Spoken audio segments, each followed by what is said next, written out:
અમદાવાદમાં 20મો GIHED property olympiad યોજાયો. ડેપ્યુટી સીએમ હર્ષભાઈ સંઘવીએ ક્રેડાઈ રિયલ એસ્ટેટ મેળામાં હાજરી આપી. 9 થી 11 જાન્યુઆરી 2026 દરમિયાન ગુજરાત યુનિવર્સિટી ગ્રાઉન્ડ આયોજિત. ગુજરાત યુનિવર્સિટી ગ્રાઉન્ડમાં 400થી વધુ પ્રોજેક્ટ સાથે પ્રોપર્ટી મહાકુંભ, 80થી વધુ ડીલર સાથે રોકાણકારો માટે સ્વર્ણિમ તક બની રહેશે. પ્રોપર્ટી ખરીદનારાઓ અને રોકાણકારો માટે આ એક સ્વર્ણિમ તક છે. વિઝિટર્સ માટે મેળામાં પ્રવેશ મફત રહેશે.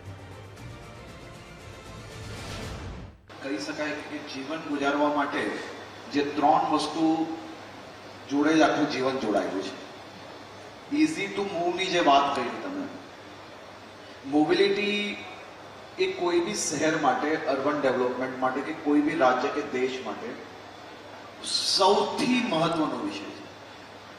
કારણ કે વ્યક્તિનો મોટા ભાગનો સમય એ એક જગ્યાથી બીજી જગ્યા પર જવામાં નીકળી જતો હોય છે. અને જ્યારે મોબિલિટી સારી નથી હોતી ને, તો એ શહેરનો વિકાસ બી એક લેવલ પર આવીને રોકાઈ જતો હોય છે. બરાબર.